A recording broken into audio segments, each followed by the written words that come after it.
¿Esto está encendido? Sí, qué horror. Hay gente en streaming en directo. Da igual, da igual. Pues bueno, me voy a sentar aquí, ¿no? Porque como estamos como en casa, me siento tan importante con el micrófono.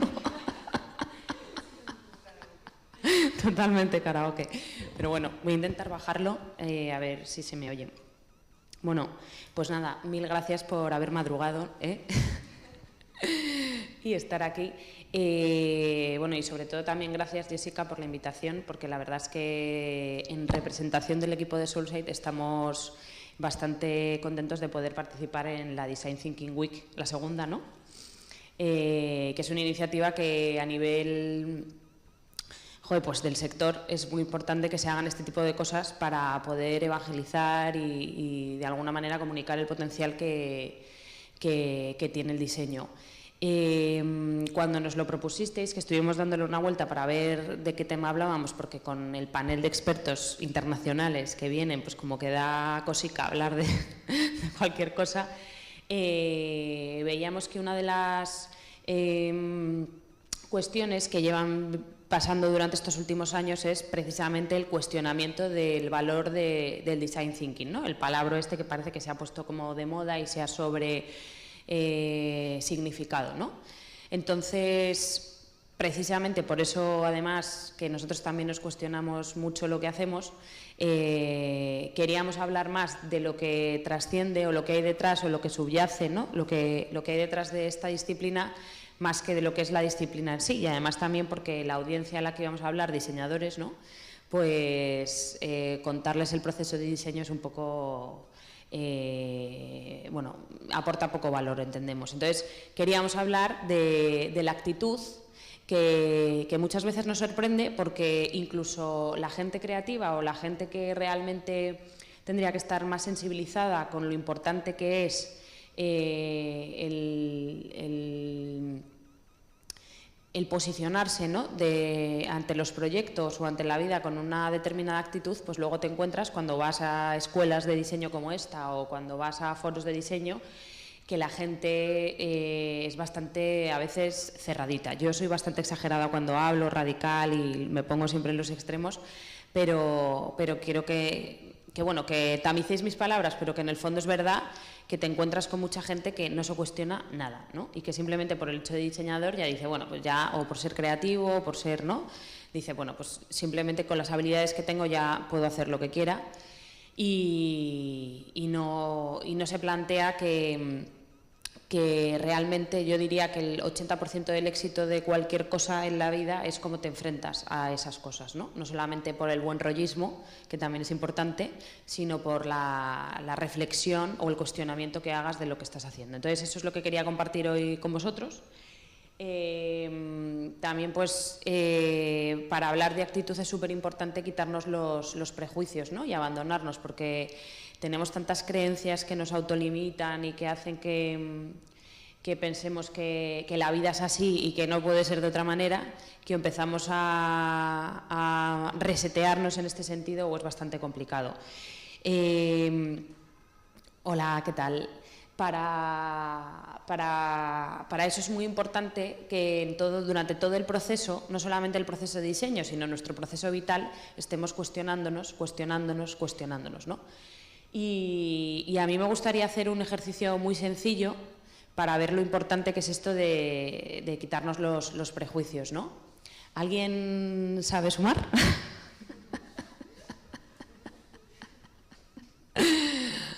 ¿No? 5 más 5. Muy bien. Vale, y si os hiciera esta pregunta, muchas más posibilidades, ¿no? Bueno, pues esto al final es un poco lo que nos pasa en el día a día, ¿no? Que enmarcamos las cosas de tal manera y con tantas, no solo limitaciones, sino con tantas creencias que rodean a estos problemas, que al final dirigen muchísimo nuestras conclusiones, ¿no?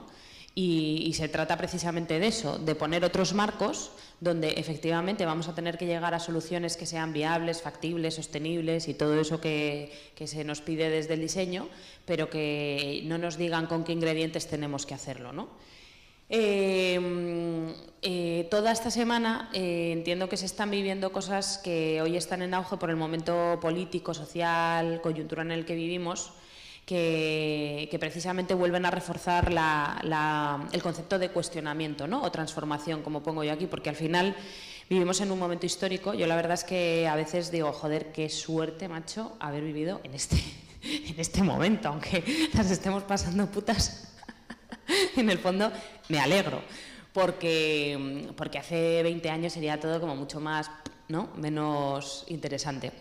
Entonces, como estamos viviendo en un momento histórico donde tenemos que conectar mucho los problemas sociales con el rol de las instituciones, el rol de las compañías y las personas, por supuesto, y las necesidades que tienen las personas, a mí, más que de innovación, de lo que me gusta hablar es de transformación, ¿no? Y además porque creo que bueno, es verdad que en todos los momentos estos así caóticos o de crisis es cuando más innovación se tendría que dar. La verdad es que, curiosamente, en este momento no se está dando toda la innovación que debería darse, ¿no? Comparándonos con otros momentos históricos, pero no creo que se trate. A veces cuando hablamos de innovación es como, la innovación disruptiva, innovación, ¿no? Y por eso a mí me gusta mucho más la palabra transformación, porque al final es como pasar, ¿no? Y evolucionar y cambiar determinadas cosas. Cuando estamos en estos momentos, volviendo al tema de la actitud, una cosa que es fundamental para que se den estas innovaciones es el mindset de la gente, ¿no? O sea, que la gente quiera plantear cosas distintas. Y a mí me llama la atención porque estamos en un momento que, a pesar de las oportunidades que se nos presentan, la gente está muy baja de forma y muy baja de ánimo y muy jodida, ¿vale? Entonces, antes os decía que me parece un momento histórico y que yo estoy feliz de poder vivirlo, pero sí que es verdad que me da pena ver que lo que me rodea es mucha desolación, con mucha impotencia, ¿no? Y claro, eso condiciona muchísimo la actitud con la que te enfrentas a las cosas, ¿no? Porque aunque no queramos, esto es como el médico este súper famoso, María Alonso Puig, que dice que la sonrisa es un arma alucinante, y es verdad. O sea, simplemente el hecho de sonreír, ¿no? O sea, no sé, te cambia. O sea, empiezas a sonreír y te cambia algo por dentro, ¿no? Pues como la gente está triste, pues es complicado que cambie la actitud. Y otra de las cosas que pasa es que en el cole o el sistema, ¿no? No es el momento de ser antisistema, pero al final lo que hemos vivido todos es que nos han enseñado mucho a juzgar, a evaluar, ¿no? Y a decir si las cosas están bien o están mal, y eso también te posiciona en un rol mucho más no tan observador, sino todo lo demás, o sea, donde se afianzan esos prejuicios que tenemos. Y no nos han enseñado a cuestionarnos, ¿no? Gracias a que tenemos gente como vosotros que llaman a su propia empresa We Question Our Project, pues empiezan a cambiar cosas. Entonces, al final, para mí esto de la actitud no deja de ser una transformación cultural, y lo mismo que se vive en las organizaciones, ¿no? En las organizaciones llegas, los departamentos estancos, la gente trabajando en un monitor de 15 pulgadas, sin colaborar, ¿no? Y al final, pues eso, o sea, ¿cuál es la actitud? ¿Cuál es la actitud que tienes en tu organización? ¿Cuál es la cultura que hay en tu organización? ¿Cómo podemos transformar esa cultura? Y entonces yo me hice una pregunta, no hace muchos meses, la verdad, que quiero compartir hoy con vosotros, que era, bueno, ¿y qué es esto de cultura, ¿no? ¿Qué significa la palabra cultura? Porque luego muchas veces hablamos de palabras, ¿no? Transformación, innovación, tal, y no sabemos realmente cuál es el significado, ¿no? de las cosas. Y me gustaría saber si vosotros sabéis lo que es.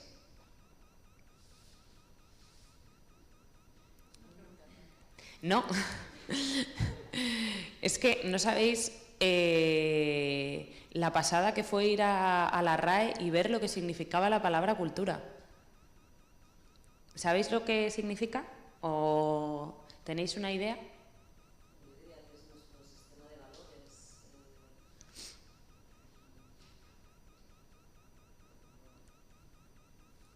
Sí, bueno, va por ahí también. Nuestro sistema de valores, de creencias, con nuestra cosmovisión, digamos, como sociedad de ver, a un nivel amplio, ¿Alguien más se anima?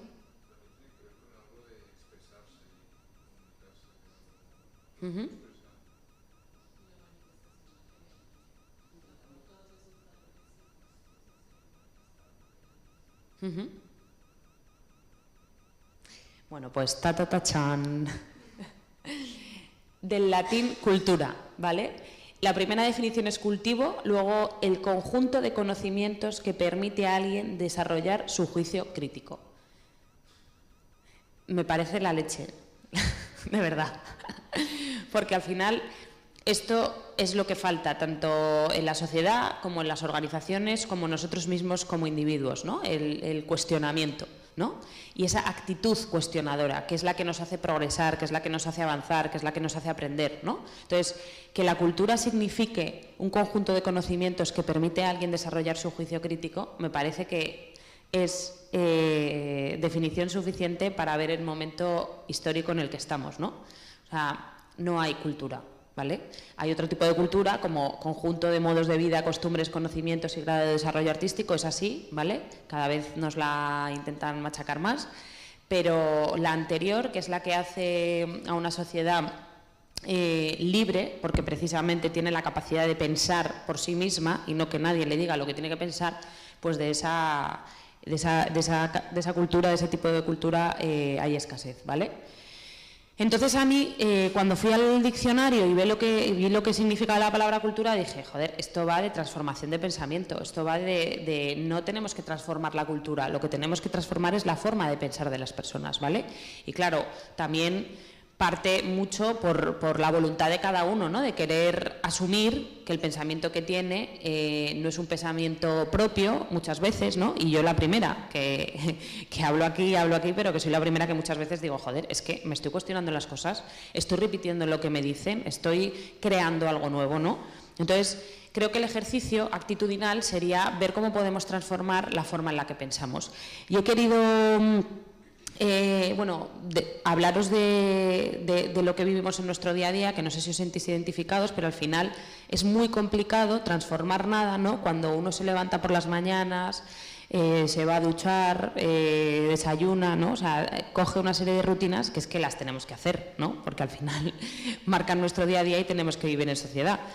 Pero bueno, esas mismas rutinas, esos mismos procesos, esas mismas habilidades, lo que repetimos todos los días, es un freno para que cambiemos nuestra forma de pensar. Entonces, lo primero que tenemos que hacer es asumir que vivimos no solamente el entorno que nos rodea, sino que nuestro día a día es limitante.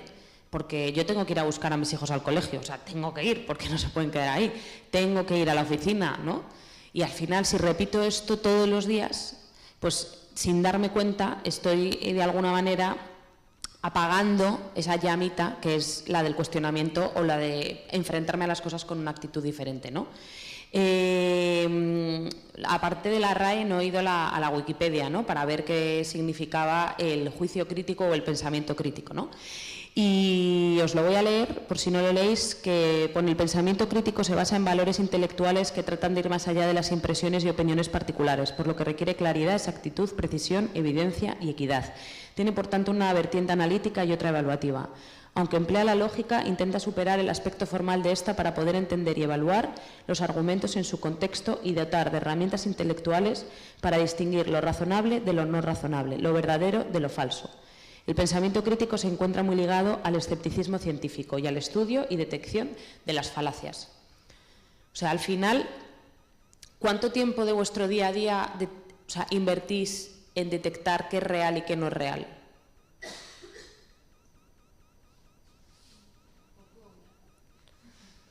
Poco o nada. Me siento más mejor. No, pero bueno, a mí me gustaría también, o sea, aparte de que yo os voy a soltar mi chapa, saber qué opináis, porque de verdad, o sea, el hecho de que el progreso solamente o la prosperidad se consiga, y sobre todo cuando estamos hablando del momento en el que estamos, cuando estamos hablando de prosperidad social, haciendo que las personas se cuestionen cosas. ¿Creéis que la gente toma conciencia de la importancia de cuestionarse las cosas, de cambiar la actitud que tiene? ¿No? ¿Sí? Yo creo que también, ¿eh? Yo soy optimista. Yo creo que a la gran mayoría de la gente no le es cómodo cuestionarse. Sí. Igual estar en una zona de confort y el hecho de que se cuestione genera un cambio y por consecuencia una incertidumbre, ¿no? Creo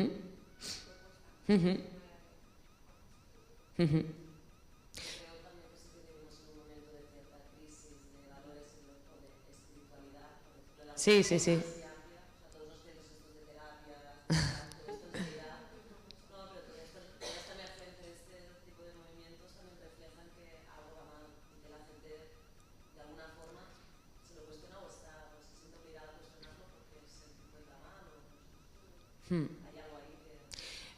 A ver, yo creo que en términos generales la gente evidentemente por el momento en el que estamos está cuestionando muchas cosas, ¿no? Yo creo que mis padres son los primeros que se cuestionan por qué coño me dijeron en algún día que estudiara una cosa, ¿no? Que gracias a Dios no les hice caso, pero que hasta hace un par de años era como, ves, te lo dije y ahora, uy, menos mal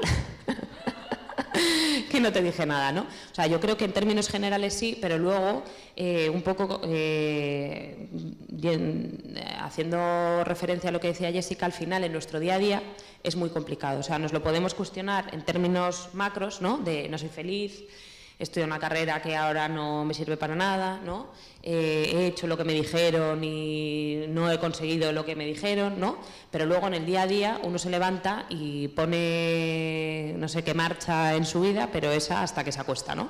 Entonces, esto también va muy ligado a lo que hablábamos antes al principio, ¿no? Ver cómo podemos ver los problemas desde nuevas perspectivas, y yo creo que eso es una posibilidad que nos permite el diseño, como todos bien sabéis, y que no nos permiten otras disciplinas, porque al final se trata de volver a la fórmula esa matemática que os ponía de queremos llegar a la solución 10, pero ¿cuál es el framework o el marco de trabajo? Pues el diseño nos permite configurar de distintos marcos de trabajo que no nos permiten otras disciplinas, como por ejemplo el cuestionamiento de que el crecimiento económico ya no da los resultados que daba, ¿no? Pues cómo se comportan ahora las compañías en un contexto donde el crecimiento económico no se da.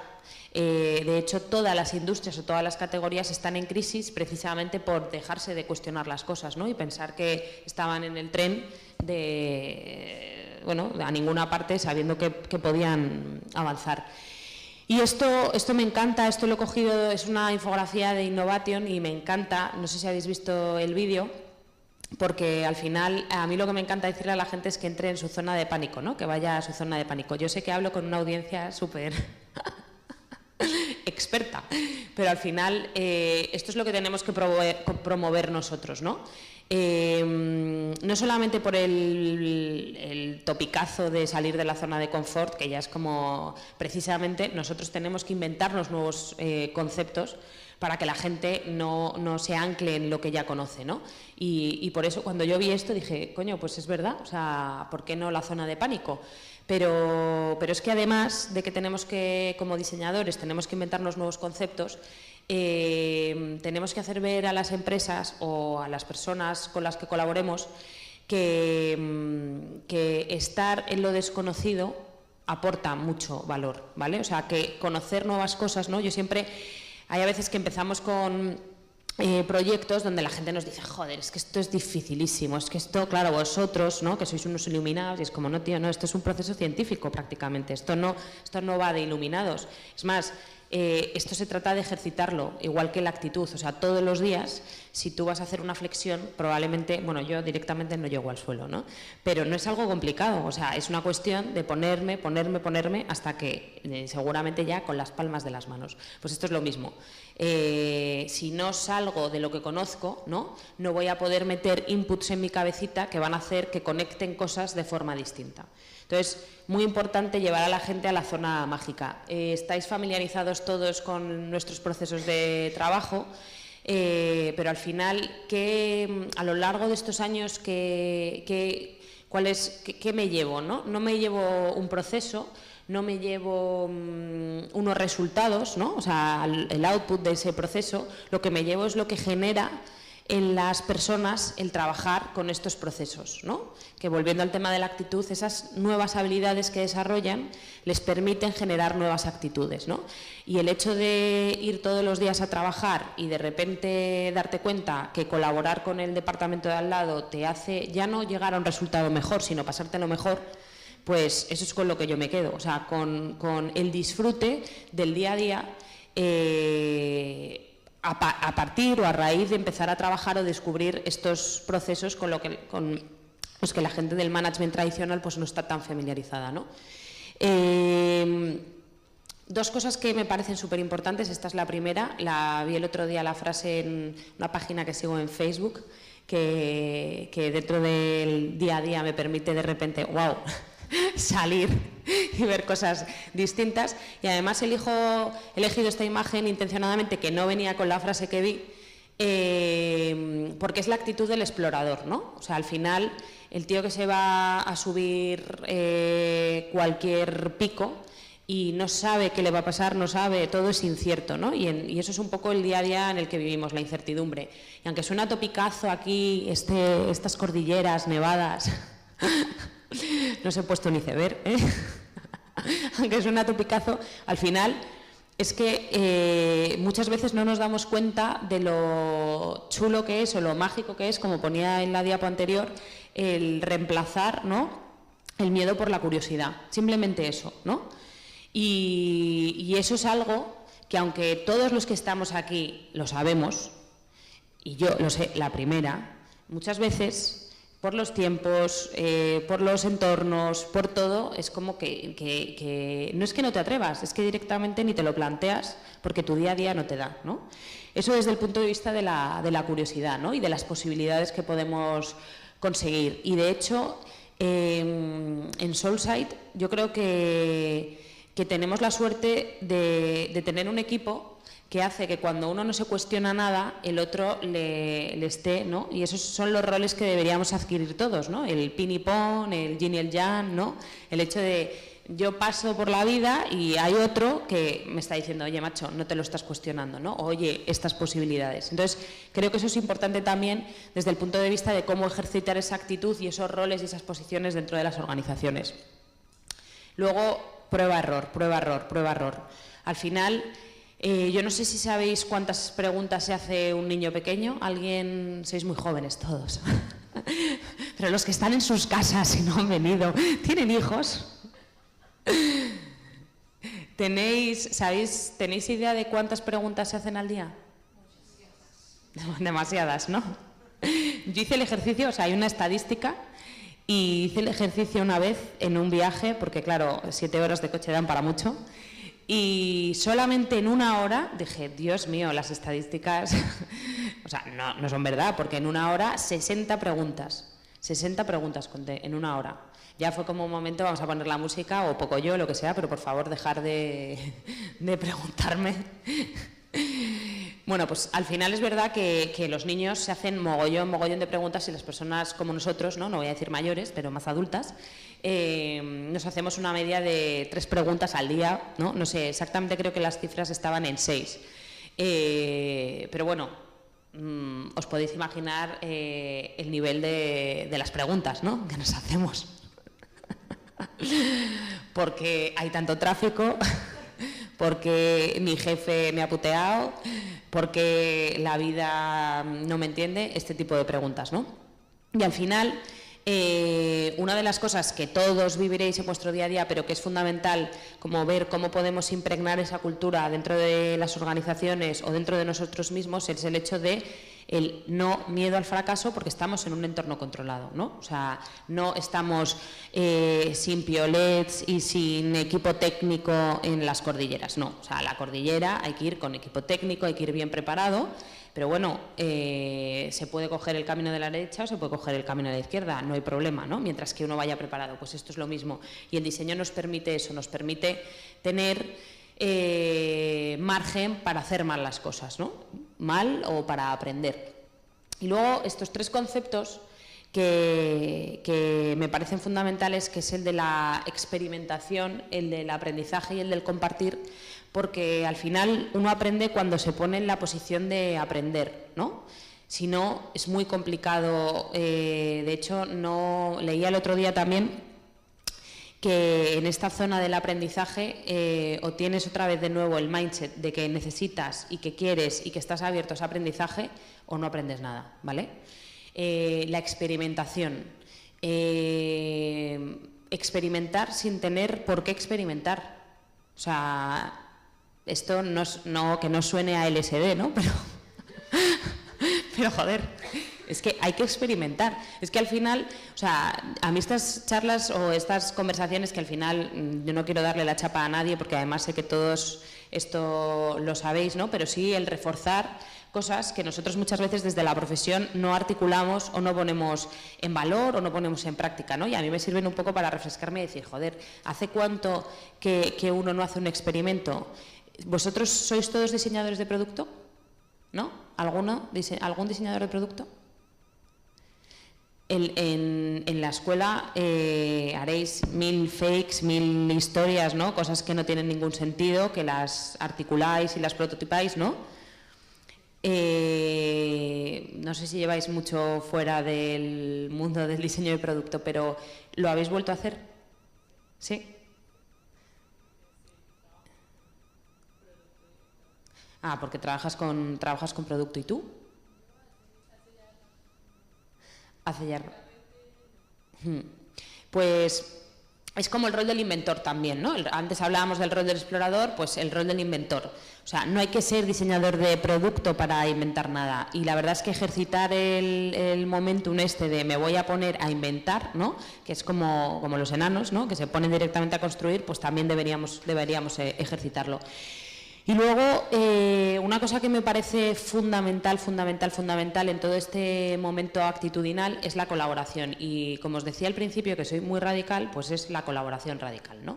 Luego, otro concepto que también me parece súper importante es el de la humildad radical, ¿no? Porque al final, si uno no es humilde y no sabe o conoce sus propias limitaciones, pues es muy complicado que aprenda, ¿no? El aprendizaje del que hablábamos antes. Pues la colaboración radical es fundamental. Esto no se da mucho en la vida y además en la cultura latina, aunque seamos muy latinos para unas cosas, somos muy individualistas para otras. Se da mucho más en la cultura anglosajona. Pero tenemos que empezar a ver no solamente cómo colaboramos con nuestros clientes o con nuestros proyectos, sino cómo colaboramos también con nuestros competidores, ¿no? Porque al final el futuro es más competitivo, ¿no?, que competitivo. Y entonces aquí tenemos una asignatura pendiente porque parece que alguien va a robar nuestro queso. Y no somos muy abiertos, ¿no?, en este sentido. Entonces, súper importante el colaborar de una forma mucho más radical de lo que lo estamos haciendo. Y otra vez, con esa actitud experimental. Vamos a ver qué pasa. Yo ahora la verdad es que después de 10 años de carrera profesional en este proyecto, no puedo contar mucho, pero es la primera vez que estoy colaborando en modo competición, ¿no? Y la verdad es que es impresionante. Es impresionante porque lo que como individuo, como grupo, porque al final cada compañía tiene un estilo de aproximarse a las cosas, haces, ¿no? Y lo haces en un tiempo. Con estas 2 compañías con las que estamos colaborando, el potencial se multiplica, porque no es lo que tú llevas solamente en la mochila, es lo que ellos llevan en la mochila también. Y entonces eso hace que directamente tanto el resultado como los tiempos, como el aprendizaje que tienes, ¿no?, porque al final tú también tienes que aprender, sea espectacular. Así que os invito a que colaboréis radicalmente. Y bueno, y luego también en todo lo que es el plano actitudinal, o sea, yo me he querido centrar fundamentalmente en lo que es el pensamiento crítico o cuestionamiento, ¿no?, el que nos cuestionemos las cosas. El que estamos hablando de transformación, como os decía antes, ¿no?, una evolución de lo que sucede. Y el hecho del cómo fomentar esa curiosidad para ir a nuestra zona de de pánico, ¿no? A mí, como os decía al principio, yo soy un poco caótica hablando, ¿no? Pero es que esto me parece una anécdota interesante. Cuando vi el vídeo de Innovation me encantó porque dije, coño, es que aquí es donde vivo yo, aunque no lo parezca. Yo vivo al borde del precipicio, porque a mí y no desde hace mucho, hace un par de años, alguien me dijo que si estás sentado en una silla todo el día, pasan cosas, pero no pasan cosas tan interesantes, y que además no pones tu cerebro a funcionar para que las cosas sucedan. Entonces me dijo, mira Carmen, tú tienes que aprender a vivir al borde del precipicio, sin hablar de zona de pánico ni nada, ¿no? Y sobre todo por el tema del emprendimiento, porque al final, joder, pues montar un proyecto, involucrar a gente, ¿no? Las cosas no salen, tardan, parece que salen y vuelven a no salir, y entonces es agotador y es ¿no? Y tienes que tener una actitud muy positiva y muy de que sí, que las cosas van a salir, que van a salir, que van a salir. Entonces, a mí lo que me ayuda un montón es a entender que como equipo, como organización, como persona, tengo que vivir al borde del precipicio y no relajarme en ningún momento, o sea, estar siempre en tensión. Al principio es agotador, porque es que hasta físicamente dices, coño, qué tensa estoy, pero luego dices, joder, menos mal, o sea, menos mal que vivo al borde del precipicio, porque os pongo un ejemplo. El año pasado nos empezaron a ir las cosas un poquito mejor. Sí, no, un poquito mejor. Y la verdad es que el resto del equipo estaba como, ves, que exagerada, tal, no sé qué, y yo, no podemos desfallecer, tenemos que seguir al borde del precipicio, que ya es mi frase, ¿no? Están de mí hasta aquí, con lo del borde del precipicio. Dicen, coño, tírate ya por el precipicio, déjanos a los demás a gusto. Y digo, no, tenemos que estar al borde del precipicio. Y gracias a que estamos al borde del precipicio, no hemos muerto, porque los que tengan sus propios proyectos lo vivirán. Esto es agotador. Entonces, o estás ahí, o en el momento en el que te confías ya has perdido la batalla. Y en ese momento de al borde del precipicio, como os decía, hacen que no solamente te cuestiones lo que haces en tu día a día, sino lo que quieres seguir haciendo, ¿no? Y al final los proyectos también tienen que ser orgánicos. O sea, tienes que tener claro qué quieres y a dónde quieres llegar, pero los proyectos tienen que ser orgánicos. Y hemos montado una cosa que quería compartir con vosotros, sobre todo para que vierais lo chulo que es el hecho de meter a gente de distintos perfiles, ¿no? Porque al final, cuando hablaba de la colaboración radical, no solamente hablo de trabajar entre distintos departamentos, trabajar con nuestra competencia, hablo con trabajar con personas que no tienen absolutamente nada que ver con nosotras, ¿no?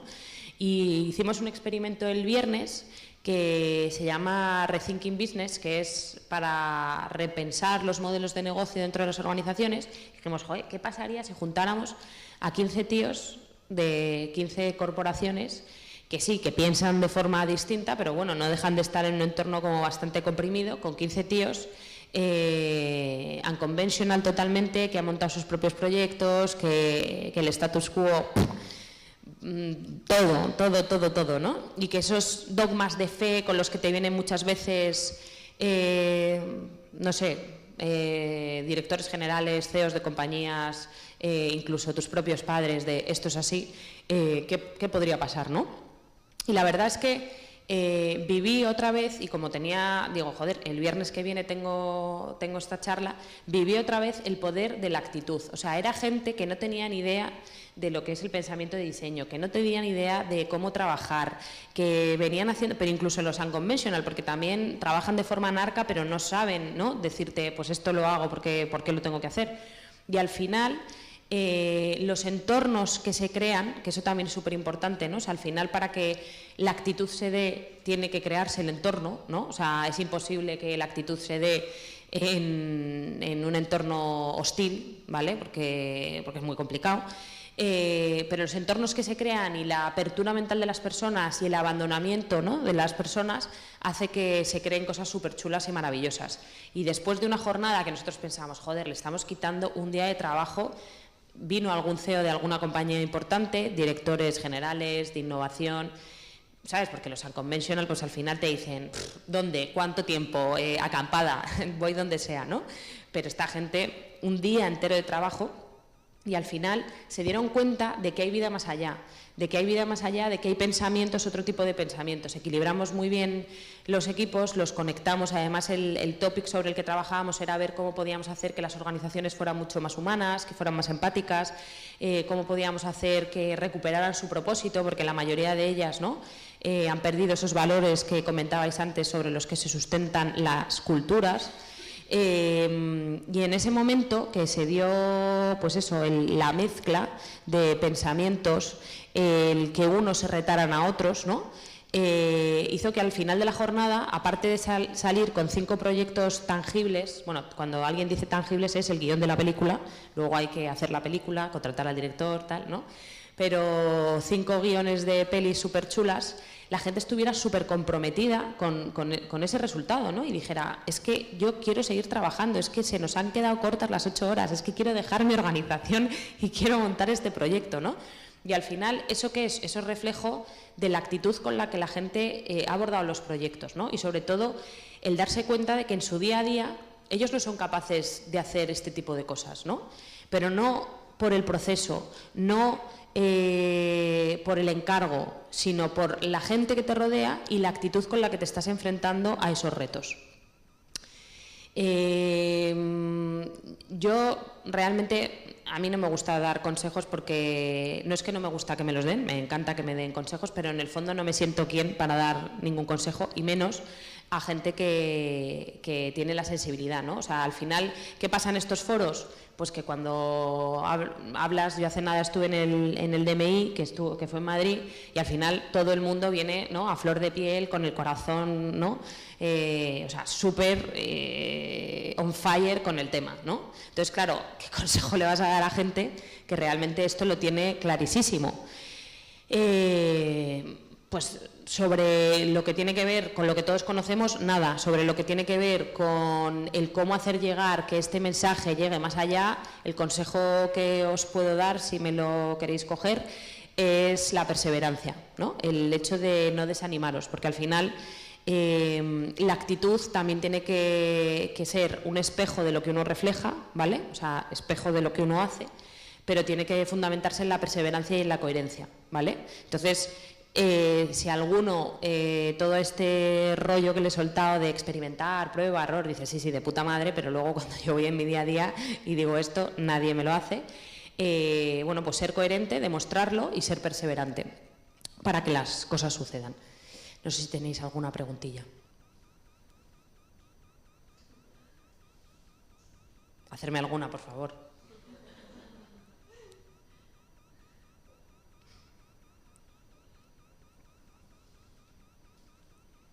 Inventárosla.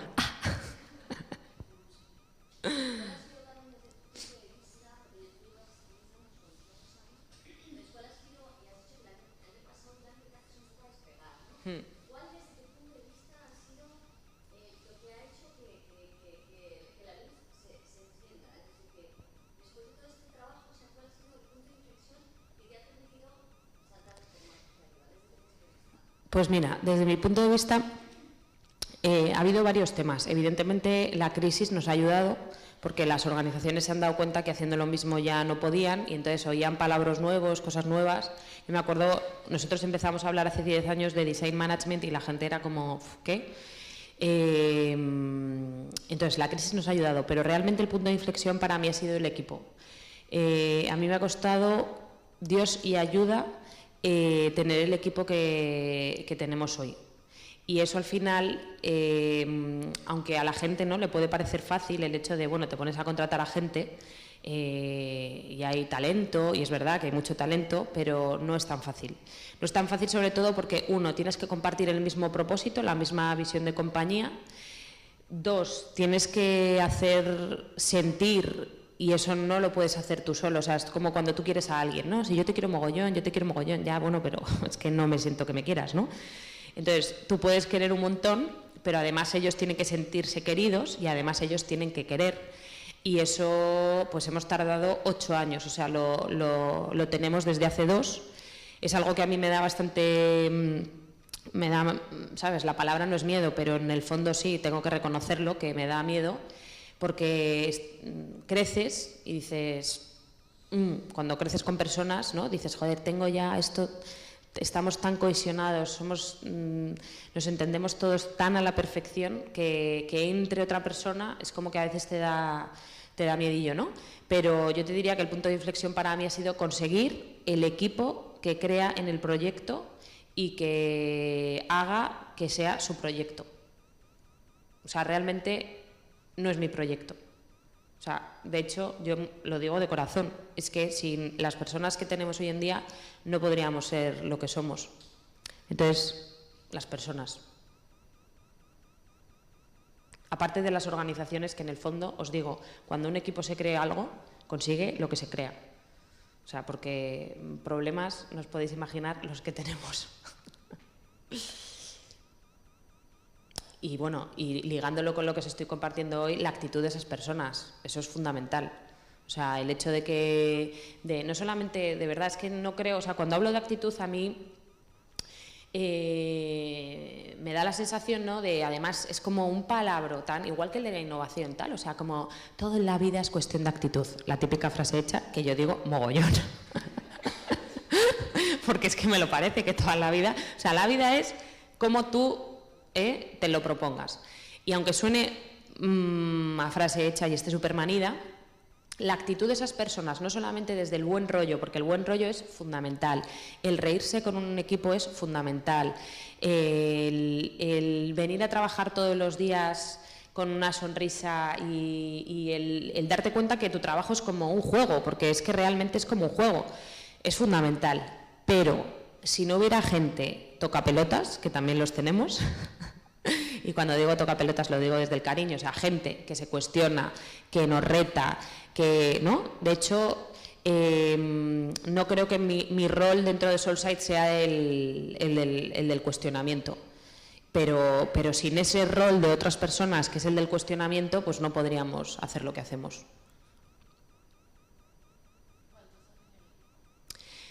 Pues ahora somos 15.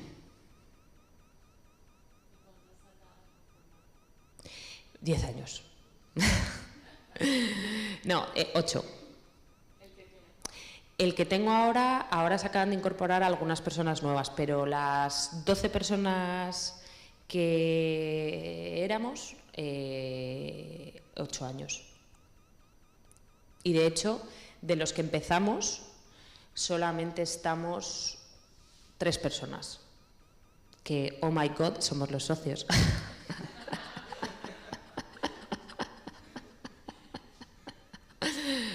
Pero sí, nos ha costado muchísimo. Oye, y que lo hemos cagado 20.000 veces, o sea, que no es en plan, nos ha costado, no, esto es un aprendizaje continuo. Nos ha costado conocernos a nosotros mismos, entre nosotros mismos, y entender cuál era el equipo que queríamos formar, o sea, nos ha costado muchísimo, o sea, que ha habido gente maravillosa que ha pasado por el camino, pero que, no sé, no ha sido los momentos de cada uno, o sea, no, es nuestra responsabilidad también.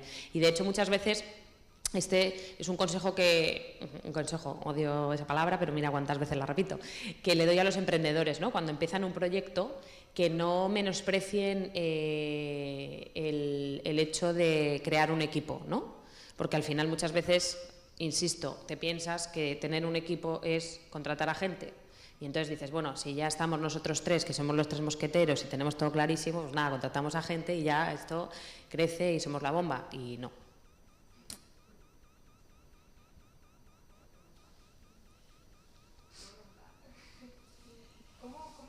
Hay una cosa que a mí me parece muy interesante de cómo vosotros trabajáis y que habéis tenido un punto de inflexión, sobre todo en el recorrido empresarial, desde una empresa convencional con los parámetros normales y llega un momento en que cuestiona de si abrirse todos sus conocimientos afuera, ¿no? A las personas de competencia, como bien has comentado, otras personas, colaboradores, multidisciplinaridad, todo el perfil de profesionales que hay, sin el miedo a que eso sea algo que resta, sino que suma.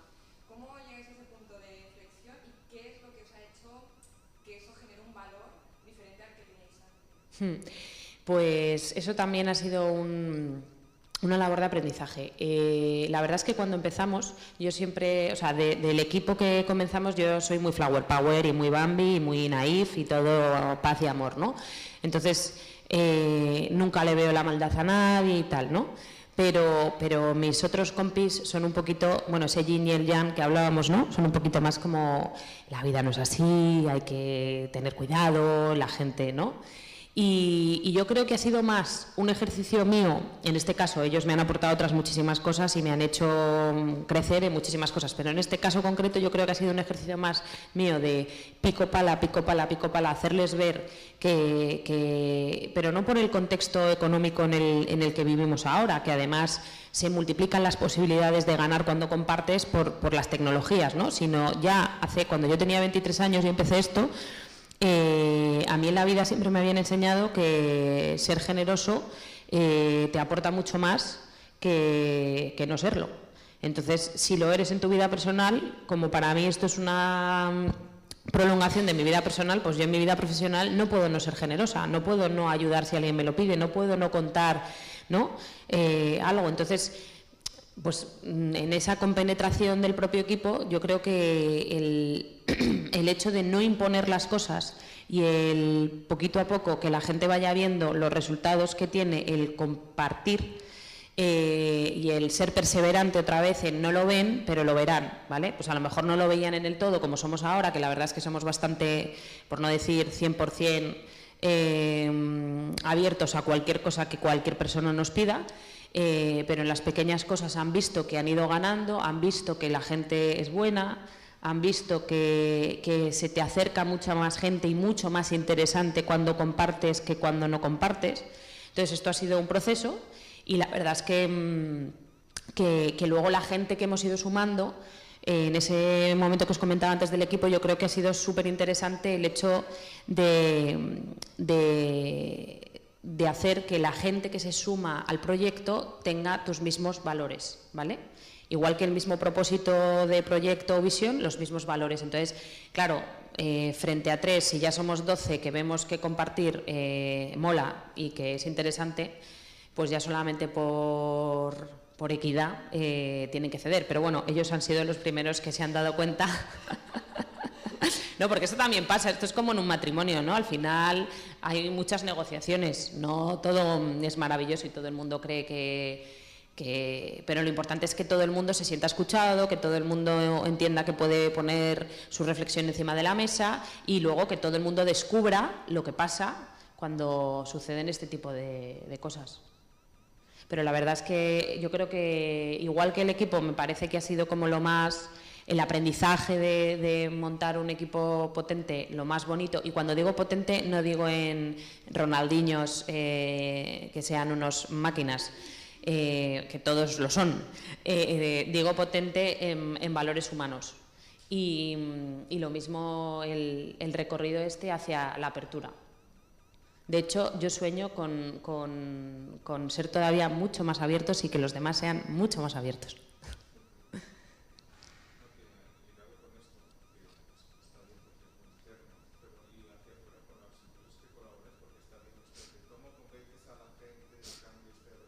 Uh-huh.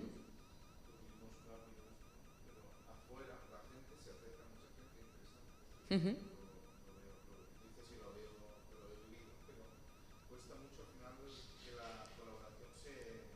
Se materialice.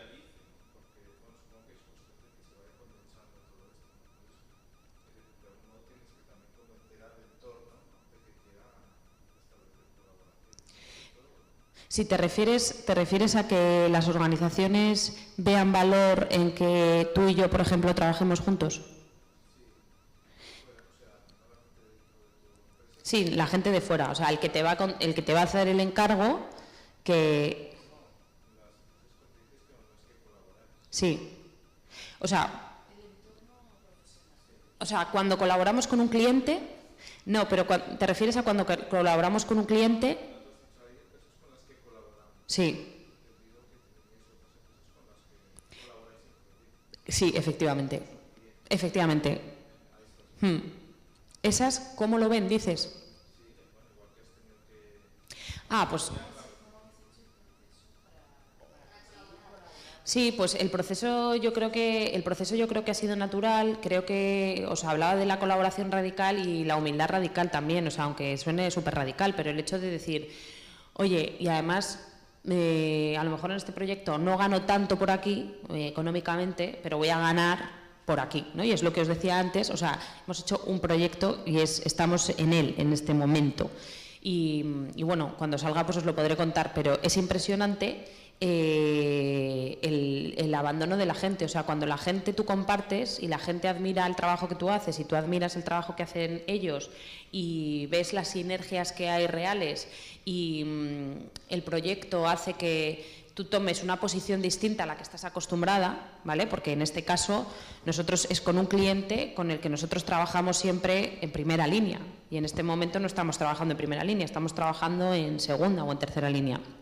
Lo sabe que estamos ahí, pero no estamos liderando el proyecto. Uno, si no pruebas, no sabes si ganas o si pierdes, ¿no? Es lo que hablábamos de la prueba-error. Y una vez que hemos probado, nos damos cuenta de que somos mucho más potentes que si fuéramos nosotros solos. Entonces, habrá retos, o sea, yo me hago esta pregunta muchas veces y digo, hay retos que perfectamente los podemos afrontar solos y hay otros retos que aun perfectamente pudiendo afrontarlos solos, es más interesante afrontarlos acompañados, porque aprendes mucho más.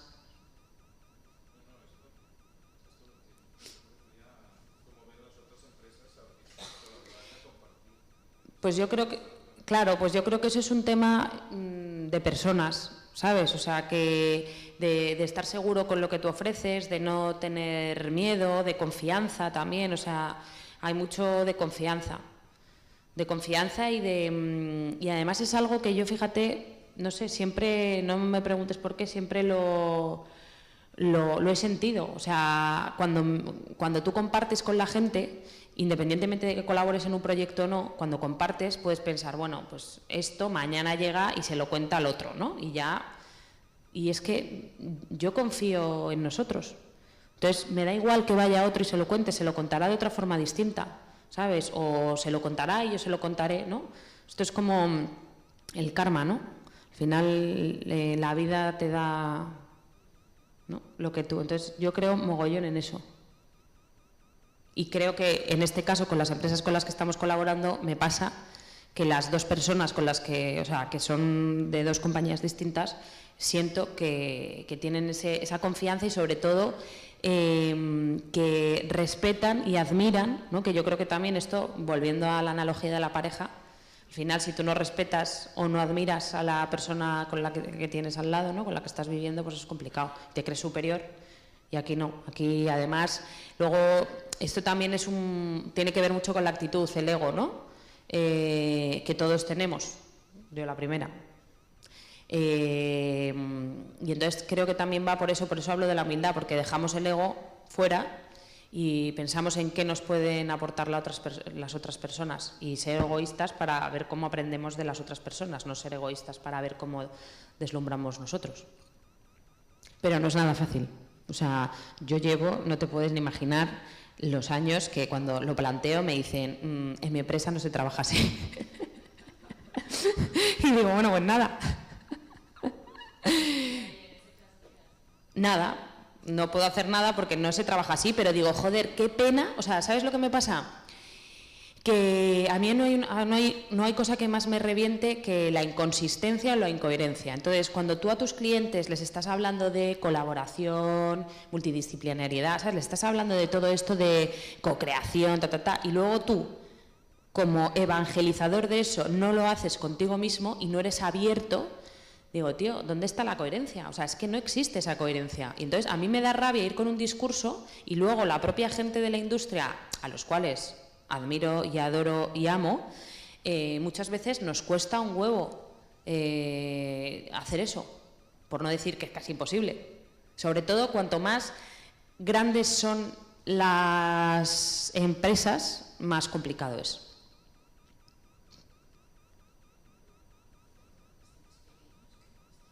Bueno, sí, lo que pasa que no lo sé, o sea, de hecho grandes no hay ninguna en plan grandísima aquí en España, ¿no? Pero Pero sí, porque al final sí, pero con una pequeña, no sé, también, o sea, no sé, ya os digo que a mí... Sí, sí, sí. También creo que es una cuestión de educación ya asumida desde niños. Este es mi territorio, este es mi espacio, Sí. comparto, soy menos, ¿no? Todo esto se tiene que un poco cambiar desde más joven. O sea, porque a veces no es ni siquiera con empresas, es con alumnos que no tienen nada que perder cuando comparten un proyecto, les gusta un montón. Es que es acojonante, eso me parece, No, eso me parece impresionante, sí, sí. No estás perdiendo nada, todo lo contrario, si compartes seguramente tu proyecto será mucho más grande, ¿no? Total, total. No, yo estoy de acuerdo contigo, por eso decía que empezó hace muchos años. O sea, a mí en mi casa me han enseñado a eso. Sí. Bueno, en otras cosas seguramente no. Pero en eso sí. En eso sí. ¿Alguna cosilla más, chicos? Que os he visto muy serios, yo aquí hablando de... ¿Vosotros cómo lo veis en vuestro entorno? ¿Lo veis así? ¿Lo veis distinto? ¿Creéis que la gente es fácil que abandone sus prejuicios, que se cuestione las cosas?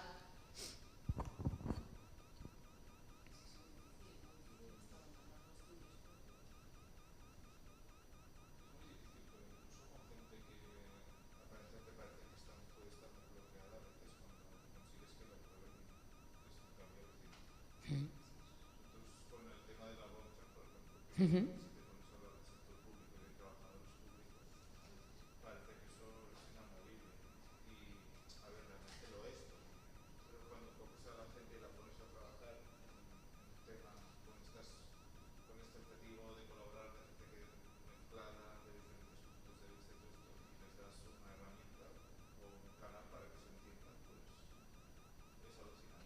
Uh-huh.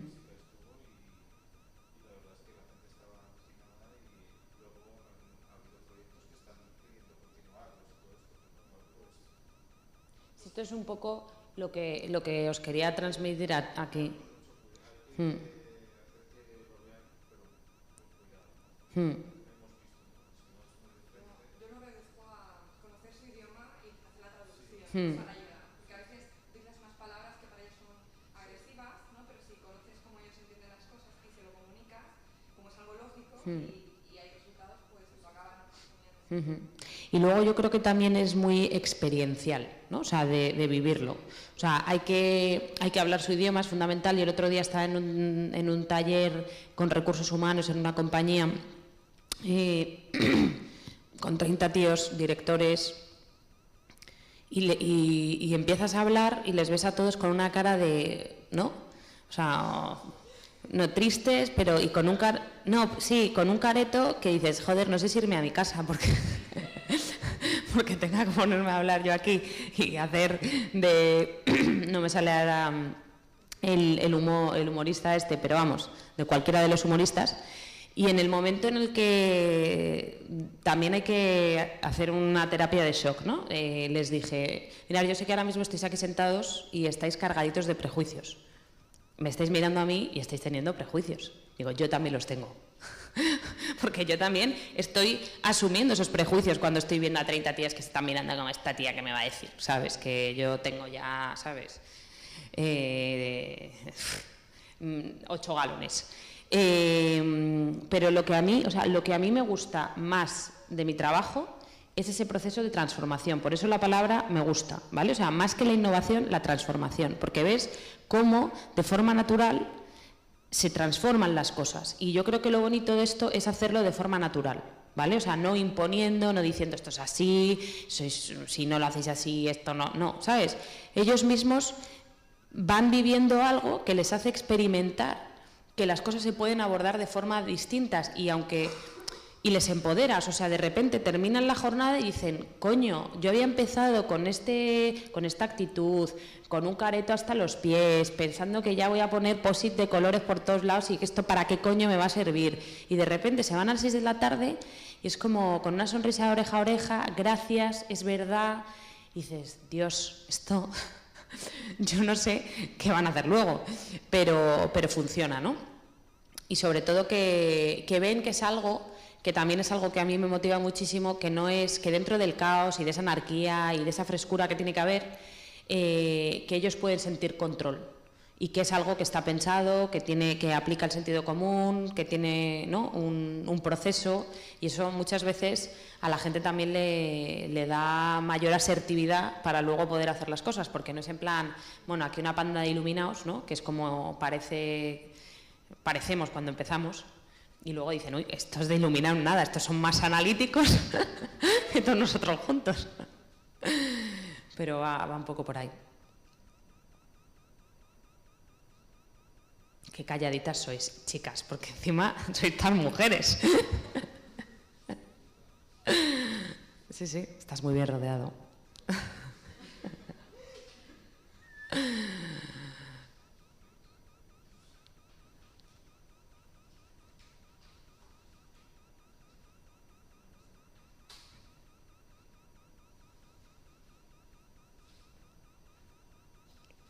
Pues nada más.